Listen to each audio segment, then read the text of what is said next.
Hello everyone, আজকে আমি চলে এসেছি আবার একটা নতুন ভিডিও নিয়ে। আজকে আমার টপিক প্যারেন্টাল কাউন্সিলিং। খুব ইম্পর্টেন্ট টপিক, কারণ আমরা বাচ্চাদের নিয়ে কথা বলি, বাচ্চাদের প্রবলেম নিয়ে কথা বলি, মায়েদের নিয়ে বা ফ্যামিলির বিভিন্ন ইস্যু নিয়ে তো কথা বলি না। তাদের উপর দিয়ে কি যায় সেটা নিয়েও কথা বলা দরকার, এবং আপনি কিভাবে সেটা কাটিয়ে উঠবেন সেটাও খুব ইম্পর্টেন্ট একটা টপিক। তো আজকে আমরা দুটো টপিকে বেসিক্যালি আলোচনা করব, স্টেজেস অফ অ্যাকসেপ্টেন্স এবং role of a mother and role of a family. ঠিক আছে, যে আপনার রোলটা কি? আমি একটা বাচ্চাকে থেরাপিতে পাঠিয়ে দিলাম, সপ্তাহে একদিন থেরাপিতে যাচ্ছে, বা সপ্তাহে 3-4 দিন যাচ্ছে, বা সপ্তাহে 7 দিনই থেরাপিতে যাচ্ছে। আমার কাজটা কি? আমি কি করব? খুব ইম্পর্টেন্ট একটা জিনিস, আর সেটা নিয়ে আজকে আমরা আলোচনা করব, সোলফুল থেরাপি।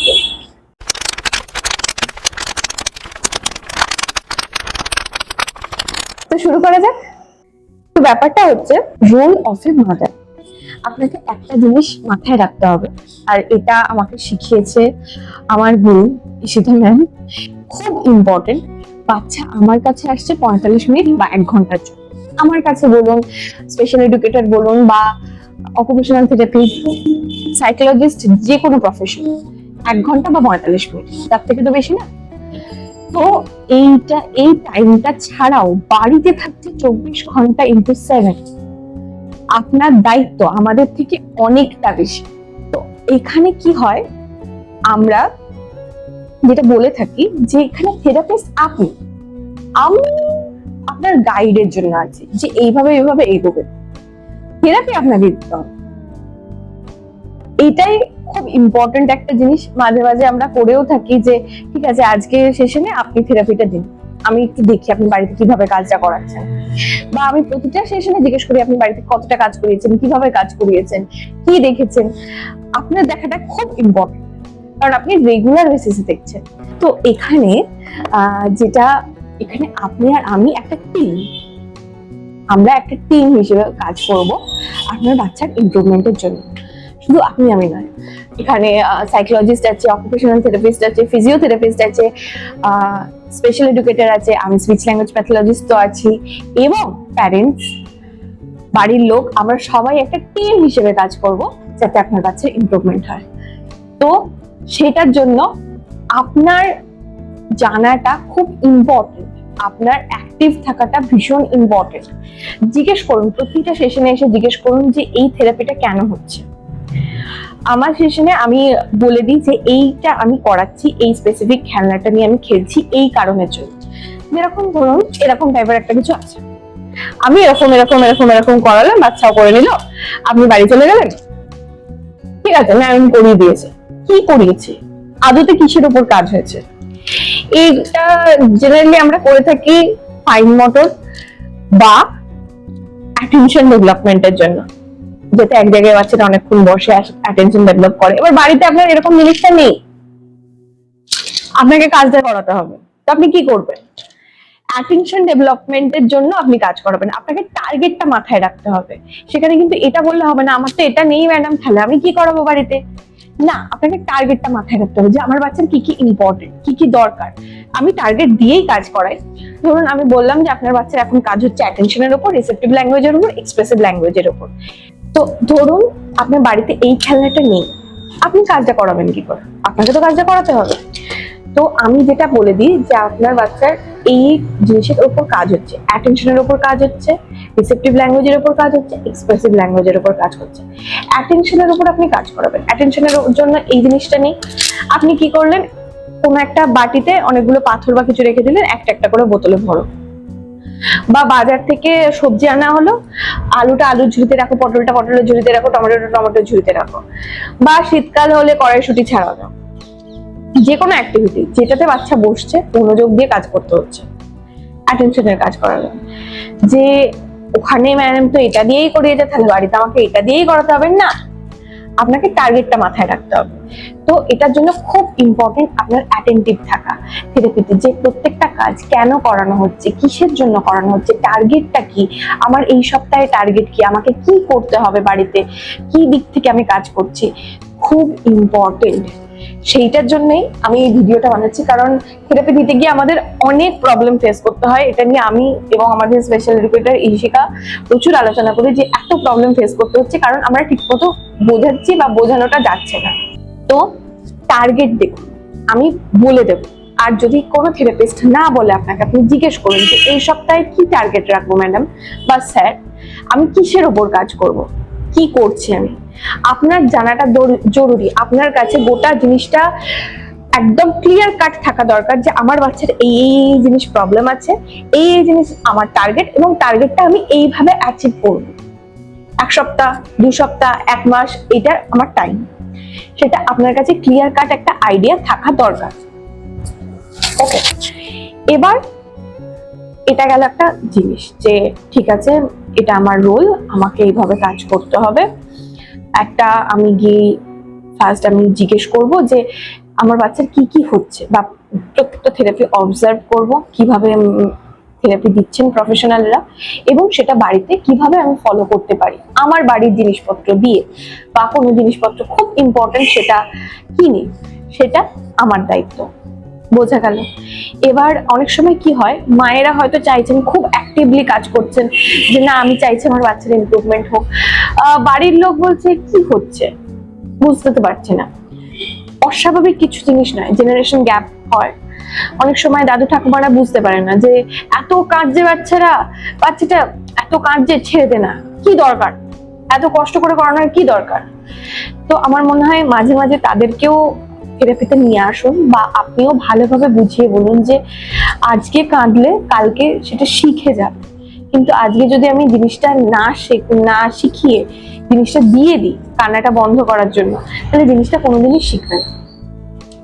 ভালোভাবে বোঝান, দরকার হলে তাদেরকে থেরাপিতে নিয়ে আসুন, আমরা বোঝাবো। থেরাপিটা তারাও দেখুক, কারণ এটা শুধু আপনার একার রোল নয়, এটা ফ্যামিলিরও রোল। সবসময় আপনি নাই দেখতে পারেন বাচ্চারা ইশারা করছে, দাদু ঠাকুমা দিয়ে দিচ্ছে, বা কাকা জেঠু যা আছে দিয়ে দিচ্ছে, আপনি বারবার বলছেন ইশারা যাতে না করে। আপনি যখন ও ইশারা করছে আপনি দিচ্ছেন না, আমি যখন আমার কাছে যখন আসছে থেরাপিটা ইশারা করছে আমি দিচ্ছি না, কিন্তু ও জানে দাদু ঠাকুমা দিয়ে দিচ্ছে, সেই জন্য বাচ্চাটার ইশারাটা থেকেই যাচ্ছে, ইশারাটা যাচ্ছে না, কথা বলতে শিখছে না, কথাটা বলতে পারলেও বলছে না। তো সেই জন্য আমার মনে হয় তাদেরকেও নিয়ে আসুন, কারণ ফ্যামিলি সাপোর্ট খুব দরকার এখানে। তারাও দেখুক যে না আমি পরের বার যখন ইশারা করবো আমি দেবো না, কারণ ও বলতে তো পারছে, তাহলে আমি একটু ওয়েট করে যাই না, দুবার কাঁদবে কিন্তু বলবে, বলার পর আমি দেবো জিনিসটা। খুব সিম্পল জিনিস। তো প্রথমত যেটা আমি বললাম যে এটা আপনার রোল এবং আপনাকে এটা ফলো করতে হবে। দ্বিতীয়ত ফ্যামিলি সাপোর্ট খুব ইম্পর্টেন্ট একটা বাচ্চার ডেভেলপমেন্টের জন্য, এবং এটা প্রমাণিত। আমার কাছে যে কটা বাচ্চা এসছে যাদের মায়ের অ্যাক্টিভলি কাজ করেছে, তাদের ইমপ্রুভমেন্ট 10 গুণ বেটার হয়েছে যাদের মায়েরা ঠিকঠাক কাজ করেনি তাদের তুলনায়। এটা সত্যি সত্যি খুবই ইম্পর্টেন্ট। এখানে শুধু আমি একদিন দেখে একদিন কাজ করে কিছু লাভ হবে না, বা যে কোনো সেন্টারে যদি সপ্তাহে 7 দিনও চলে যান সেখানেও আপনার লাভ হবে না, আপনাকে কাজটা বাড়িতে করাতেই হবে। যেরকম স্কুল গিয়ে শুধু লাভ হয় না, বাড়িতে আপনাকে পড়াতে বসাতেই হয়, সেরকম এই জিনিসটাও শুধু থেরাপি করিয়ে লাভ হবে না, আপনাকে বাড়িতে করাতেই হবে জিনিসগুলো। ওকে, এবার আরেকটা জিনিস, খুব ইম্পর্টেন্ট জিনিস যেটা নিয়ে আমি কথা বলবো, সেটা হচ্ছে মায়েদের মেন্টাল হেলথ, যেটা খুব বেশি এফেক্ট করে, এবং এটা আমি খুব কাছ থেকে দেখি। তো বিশ্বাস করুন খুব কষ্ট হয়, আমারও খুব কষ্ট হয়। তো এটা নিয়ে কেউ কথা বলে না যে মায়েরা কি কি স্ট্রাগলের মধ্যে দিয়ে যায় এবং তারা কি কি স্ট্রাগল ফেস করে ডেইলি বেসিসে। তো আমি শুরু থেকে যতটা ভালোভাবে বুঝিয়ে বলা যায় আমি তার চেষ্টা করছি।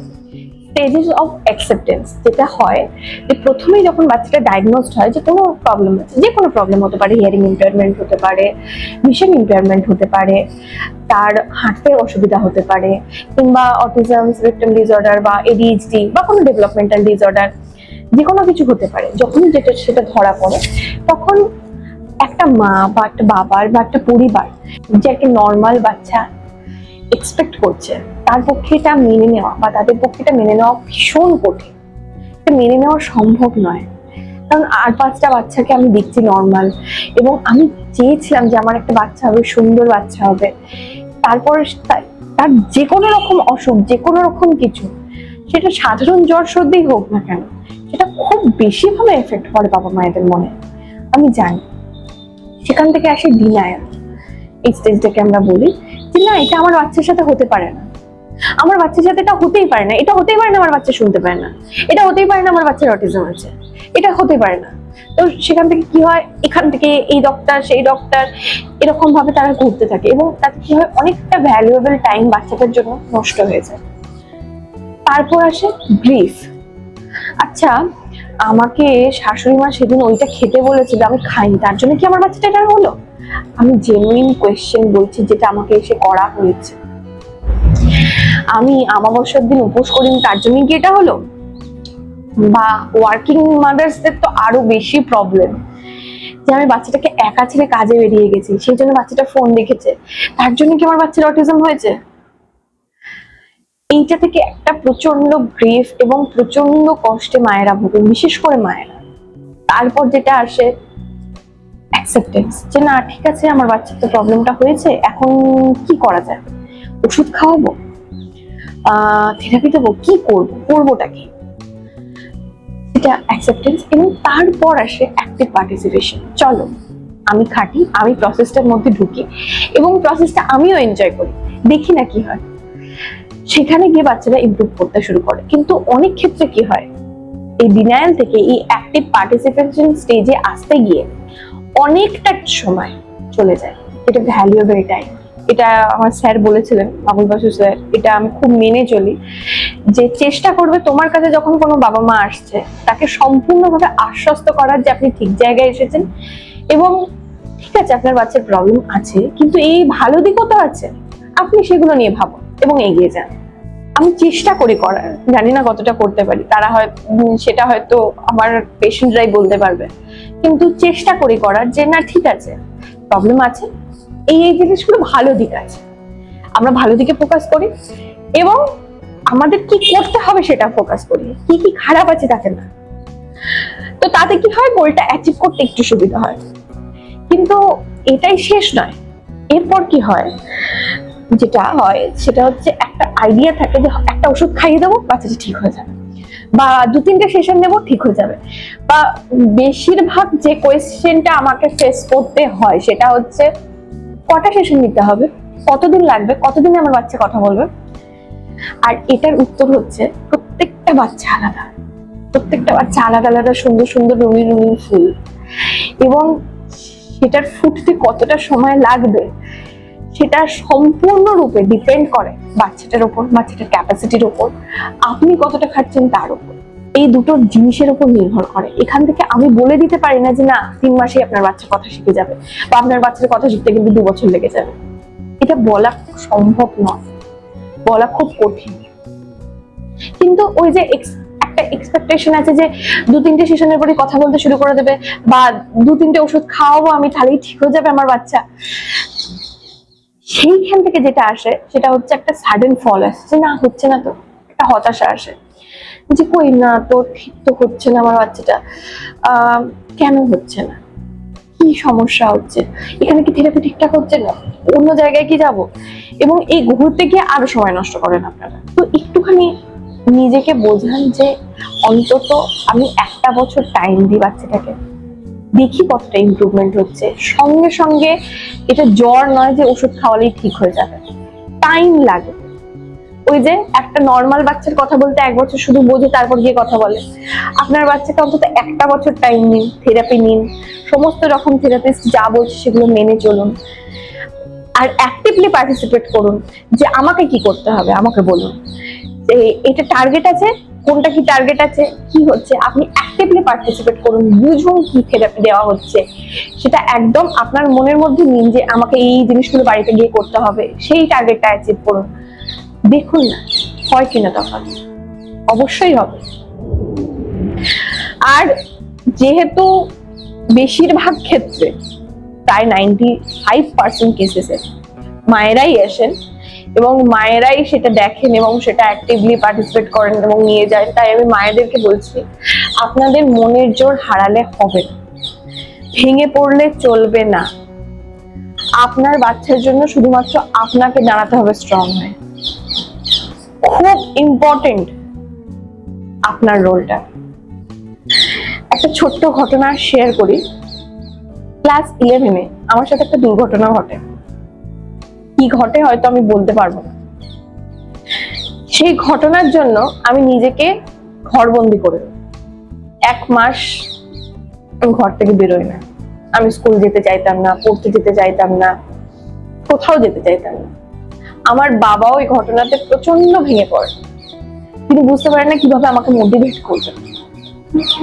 আমার মা without any professional help, without any psychologist, without anything, একা আমাকে মোটিভেট করে গেছেন যে কোনো ব্যাপার না, যেটা হয়েছে তাতে তোমার কোনো দোষ নেই এবং এটার জন্য তোমার জীবন থেমে থাকবে না, তুমি এগিয়ে যাবে, চলো। ওই মানুষটার জন্য আমি রুম থেকে বেরোতে পেরেছি, পড়াশোনা করতে পেরেছি, কলেজ যেতে পেরেছি, হয়তো আজকে সেখানে দাঁড়িয়ে কথাগুলো বলতে পারছি। তো সেই জন্য আমি বলতে পারি যে মায়েদের মনের জোর থাকাটা অনেক বেশি দরকারি। হ্যাঁ, আপাত দৃষ্টিতে দেখে মনে হয় মায়েরা বেশি দুর্বল, অল্পতেই তারা হয়তো কেঁদে ফেলেন, অল্পতেই তারা হয়তো ভেঙে পড়েন, কিন্তু তাদের ভেতরে যে জোরটা থাকে না, খুব কাছ থেকে দেখেছি তো তাই বলতে পারি অনেক বেশি। তাই আপনাদের বলছি, কোনোভাবে ভেঙে পড়বেন না, কোনো রকম খারাপ কথায় কান দেবেন না যে আপনার বাচ্চার এটা হবে না। চেষ্টা করুন না, দেখি না কতটুকু যেতে পারি। হ্যাঁ ঠিক আছে, 100 মিটার নয়, 75 মিটার যাই, 50 মিটার যাই, যেতে তো আমি পারবো, যাবই আমি। সেই মনের জোরটা ভেতরে রাখুন আর চেষ্টা করে যান, নিশ্চয়ই হবে, সবকিছু হবে। ভালো থাকবেন, দেখা হচ্ছে আবার পরের ভিডিওতে।